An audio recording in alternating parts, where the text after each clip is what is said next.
Bismillahirrahmanirrahim. Assalamualaikum warahmatullahi wabarakatuh. Bismillahirrahmanirrahim. Pertemuan yang keempat atau yang ketiga ini ya. Pertemuan yang ketiga saya akan menyampaikan atau dengan tema tentang kebudayaan komunikasi antar manusia. Ini saya mengacu dari bukunya Beni Ahmad Syaibani ya, dan buku yang dikarang oleh Encup Supriyatna MSI. Beliau berdua telah membahas tentang antropologi hukum ya. Jadi antropologi hukum ini menurut beliau, karena ini menjadi acuan saya, bahwa antropologi hukum ini menguraikan materi-materi dari dua sisi ya, yaitu sisi antropologis dan sisi hukum ataupun dari sisi hukum. Seperti yang kemarin sudah saya sampaikan bahwa antropologis itu kan berasal dari bahasa Yunani ya, anthropos dan logos. Itu termasuk ilmu yang membahas tentang manusia ya, yang ada kaitannya dengan hukum kan gitu ya. Berarti oleh karena itu antropologi hukum ini sebenarnya nanti akan menguraikan pengertian tentang tindak pidana, sanksi pidana, pemidanaan, dan lainnya. Juga di dalamnya akan menguraikan tentang hukum perdata dan hukum adat. Karena antropologi hukum ini juga, kalau saya baca buku dari berbagai karangan ya, karangan atau antropologi hukum, ini kalau membahas tentang masalah perbuatan pidana kemudian ada sanksinya, ini juga menggunakan sanksi-sanksi yang telah berlaku pada zaman dahulu kala. Nah, saya kasih contoh misalkan membunuh ini kalau melihat sanksi sejak masa primitif atau zaman dahulu kala, ini membunuh ya harus dibunuh. Nah, ini kalau Al-Qur'annya bahasanya apa ya? Kisos namanya. Yaitu al-qatlu bil qatli. Bunuh ya dibunuh. Jadi sanksi tindak pidana secara antropologi hukum ini kalau mengacu sanksi di zaman atau sejak masa primitif, ini ada istilah yang namanya balas dendam. Itu kalau pidananya. Kemudian kalau perdata, ini juga menerapkan tentang hukum waris ya, bahwa waris merupakan kebudayaan masyarakat jahiliyah atau zaman dahulu. Itu sudah ada pembahasan tentang waris zaman dahulu atau zaman jahiliyah. Nah, ini juga diterapkan oleh sekarang kaitannya dengan pengalian ataupun pelimpahan waris. Jadi tidak murni kemudian mengikuti atau mengikuti terhadap hukum-hukum positif yang dibuat oleh pemerintah ataupun pemerintahan Belanda. Tapi antropologi hukum juga di dalamnya ini juga selalu melihat sejarah tempo dahulu, melihat kebudayaan pada zaman dahulu, baik dari sisi manusianya ataupun antropologisnya atau dari sisi hukumnya, baik perdata maupun pidana. Itu kaitan, kalau pidana kaitannya dengan sanksi, tapi kalau yang perdata itu hubungannya dengan hak dan kewajiban dan lain sebagainya. Baik, pertemuan yang ketiga ini kita membahas tentang masalah kebudayaan komunikasi antar manusia. Kemudian yang kedua bahas tentang evolusi kebudayaan dan nilai-nilai yang dianut dalam manusia. Ini silahkan jenengan buka bukunya Beni Ahmad Syaibani ya. Itu bab 3 memang membahas tentang masalah kebudayaan. Silakan yang punya buku, monggo silakan dibuka. Bab 3 membahas tentang kebudayaan komunikasi antar manusia. Komunikasi antar manusia, evolusi hominid adalah perkembangan kebudayaan yang membedakan manusia dengan makhluk lainnya. Kemunculan kebudayaan berhubungan dengan evolusi otak dan perkembangan kemampuan berpikir manusia. Ini kalau di dalam kitab Mantek ya, ilmu Mantek, bahwa di sana dikatakan al-insanu hayawanun natik. Sebenarnya manusia itu hayawan, artinya sama-sama makhluk. Cuma manusia itu diberi kelebihan oleh Sang Pencipta, yaitu berupa akal. Sehingga dengan akal manusia mampu berpikir dan mampu untuk membedakan bainal haq wal batil, kan gitu kan ya. Itu perbedaannya manusia dengan hewan itu. Karena kalau bahasa dalam kitab Mantek itu al-insan, insan itu utawi manusia. Iku hayawanun hayawan natikun kang duweni akal. Kebudayaan berkembang oleh perkembangan pola komunikasi manusia yang unik, yaitu komunikasi simbolik. Semua makhluk melakukan komunikasi, baik manusia ataupun makhluk-makhluk yang lainnya, yaitu mentransmisikan informasi tertentu secara behavioral atau perilaku. Akan tetapi hanya manusia yang melakukannya dengan menggunakan simbol-simbol. Lah, simbol atau alat yang digunakan manusia untuk komunikasi itu apa? Yaitu dengan bahasa. Baik al-lughat fi Indonesia ataupun al-lughah atau bahasa Arab, al-lughatil arabiyah. Bahasa adalah sebuah simbol. Komunikasi itu sangat penting. Kalau manusia kurang komunikasi, wah ini nanti bisa diklaim bahwa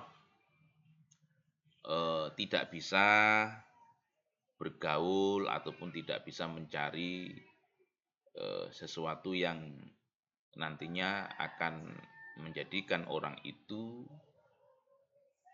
banyak teman ataupun yang lainnya. Komunikasi manusia ini berbeda dengan binatang karena didasarkan atas simbol-simbol. Bahasa adalah sebuah simbol ya. Contoh misalkan, seorang muslim yang melaksanakan sholat, ia pasti akan mengangkat tangan atau bertakbir. Takbir adalah simbol. Allahu Akbar, ini contoh.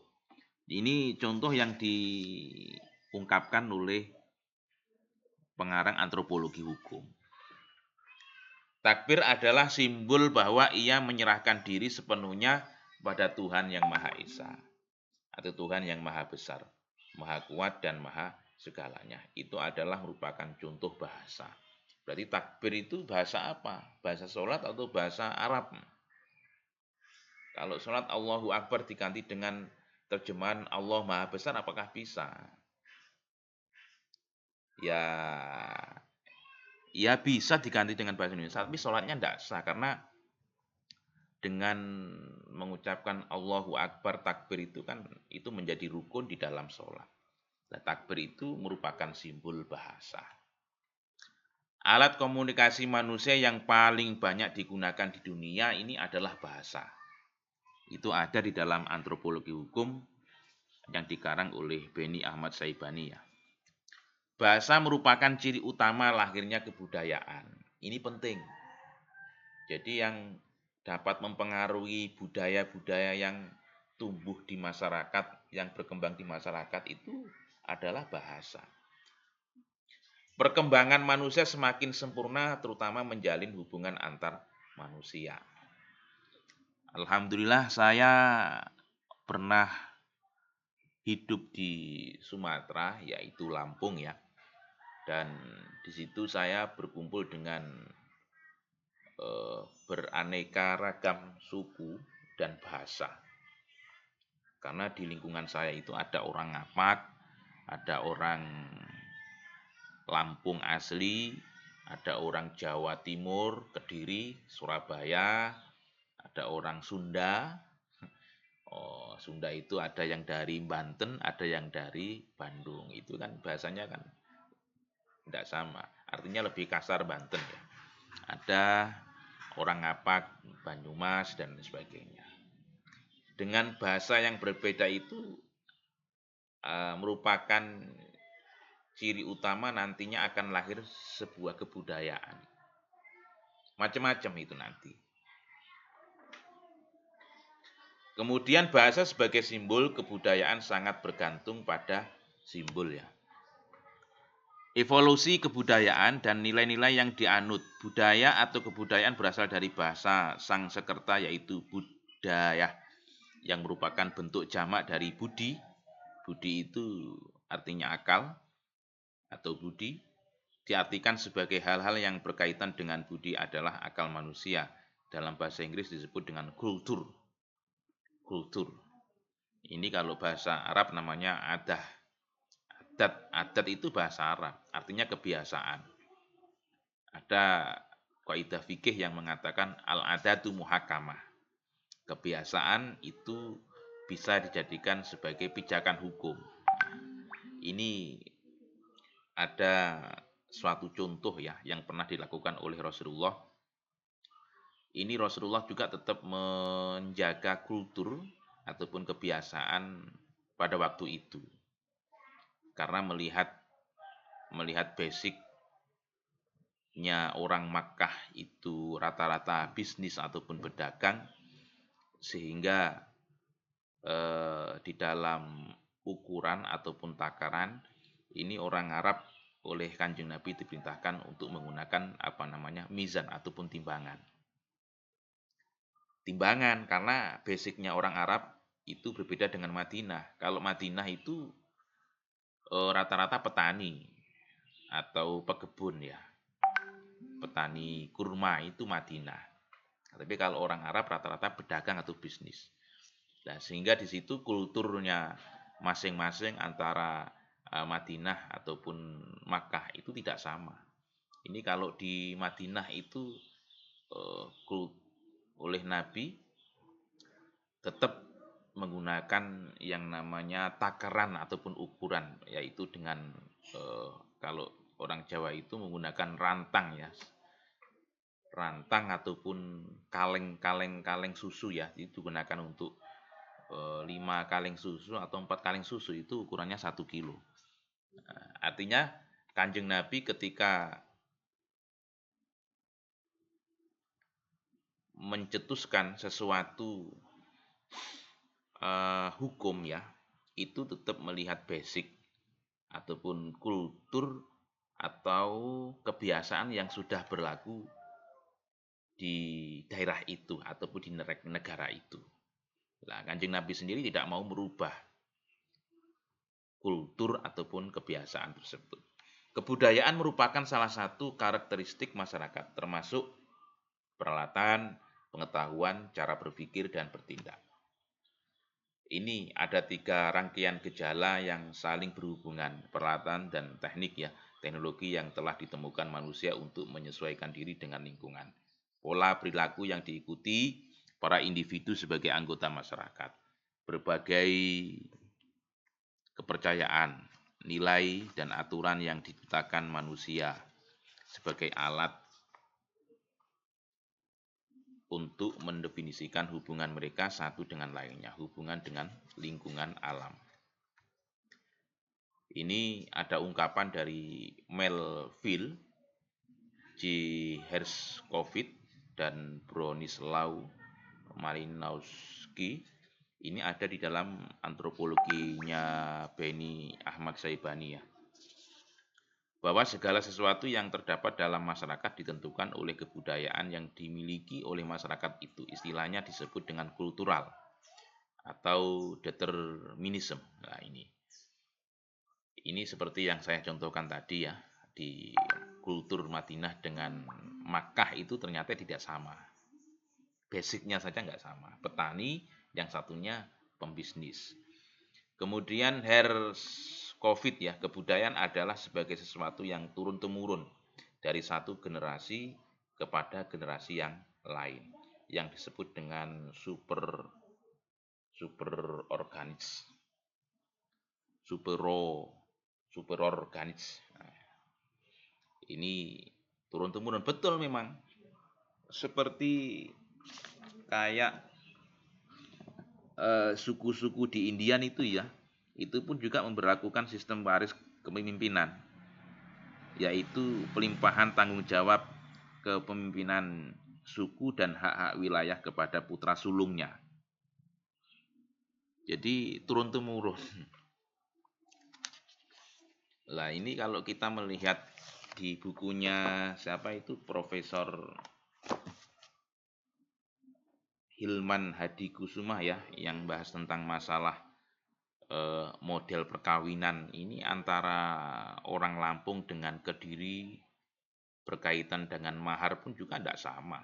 Artinya mahar itu juga menjadi turun-temurun, kan gitu ya. Kemudian model waris, pembagian waris ini Sumatera dengan Jawa Timur tidak sama, Jawa Tengah dengan Jawa Timur tidak sama, kan gitu. Di Wonogiri itu kalau nikah itu si laki-laki kan harus punya modal, harus punya uang, nyumbang. Itu kalau dulu 2008 itu 50 juta. Jadi kalau tidak punya modal di mana Kabupaten Wonogiri ya, itu ada di daerah Purwantoro kalau tidak salah, Purwantoro. Jadi kalau tidak punya modal 50 juta ya tidak bisa menikah, karena di sana sampai sekarang kan banyak laki-laki yang belum menikah karena itu belum punya modal. Itu turun-temurun. Apakah mungkin dihilangkan kebiasaan semacam itu? Sangat sulit. Kemudian ungkapan dari Andreas Epping, budayaan mengandung keseluruhan pengertian nilai sosial, norma-norma sosial, ilmu pengetahuan, keseluruhan struktur sosial, religius, dan segala pernyataan intelektual dan artistik yang menjadi ciri khas manusia. Ungkapan dari Edward Burnett Taylor, budaya merupakan keseluruhan yang kompleks yang di dalamnya terkandung pengetahuan, kepercayaan, kesenian, moral, hukum, adat istiadat, al-adatu muhakamah, dan kemampuan lain yang diperoleh seseorang sebagai anggota masyarakat. Kemudian ungkapan dari Sumarjan dan Sulaiman Sumardi ini mendefinisikan kebudayaan itu merupakan sarana hasil karya, rasa, dan cipta masyarakat. Kalau sampean punya karya, rasa, dan cipta, berarti sampean mampu untuk menciptakan suatu kebudayaan. Kesimpulannya dari berbagai definisi tersebut di atas tadi yang sudah saya sampaikan, kebudayaan yaitu sesuatu yang akan mempengaruhi tingkat pengetahuan, meliputi sistem ide yang terdapat dalam pikiran manusia dalam kehidupan sehari-hari yang bersifat abstrak. Adapun perwujudan kebudayaan berupa benda-benda yang diciptakan oleh manusia sebagai makhluk yang berbudaya, misalnya pola-pola perilaku, bahasa, peralatan hidup, organisasi sosial, religi, dan lainnya, yang kesemuanya itu ditujukan untuk membantu manusia dalam melangsungkan kehidupan bermasyarakat. Kebudayaan ada dua komponen, ada dua macam. Yang pertama kebudayaan material dan kebudayaan non-material. Kebudayaan yang material itu seperti apa? Ini mengacu pada semua ciptaan masyarakat yang konkret ya, termasuk temuan-temuan yang dihasilkan dari penggalian arkeologi.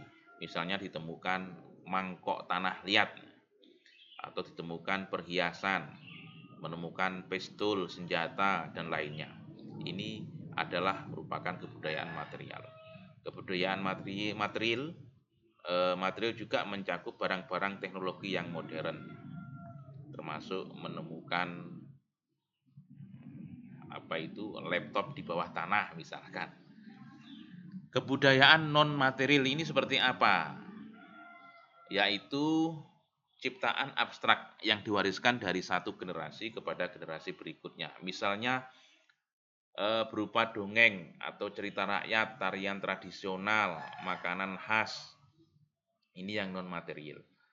Contoh janger, ya, Prabu Loro, wayang, makanan khas. Khas Kediri apa? Tumpang, pecel, dan lain sebagainya.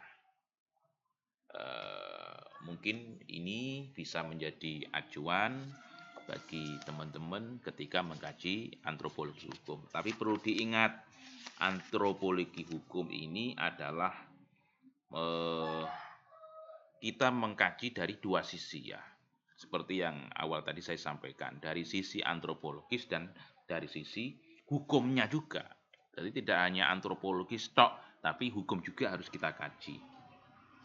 Seperti tadi, kalau kita kembali tentang masalah perbuatan pidana, ini ternyata suku-suku primitif itu memberlakukan hukum balas dendam atau hukuman yang sederajat, yang setimpal, yang kemudian dikenal dalam hukum pidana Islam itu adalah kisos atau al-qatlu bil qatli. Kalau sampean membunuh, ini kalau mengacu dari sanksi primitif zaman dahulu atau zaman jahiliyah, ya harus dibunuh juga, kan gitu ya. Itu namanya hukum. Jadi yang namanya hukum ataupun aturan itu berbeda-beda. Buktinya sanksi secara primitif, sanksi secara Islam, sanksi secara hukum positif kan tidak sama. Lah ini yang dibahas oleh antropologi hukum. Artinya hukum itu juga ada hubungannya dengan manusia. Manusia juga ada hubungannya dengan hukum. Di mana ada manusia, pasti di situ ada aturan. Ketika sampean berdua dengan temannya sampean berada di alas ataupun di hutan, pasti sampean dengan temannya sampean akan membuat aturan. Entah itu aturan perdata maupun aturan pidana. Mungkin itu yang saya sampaikan, mudah-mudahan bermanfaat. Assalamualaikum warahmatullahi wabarakatuh.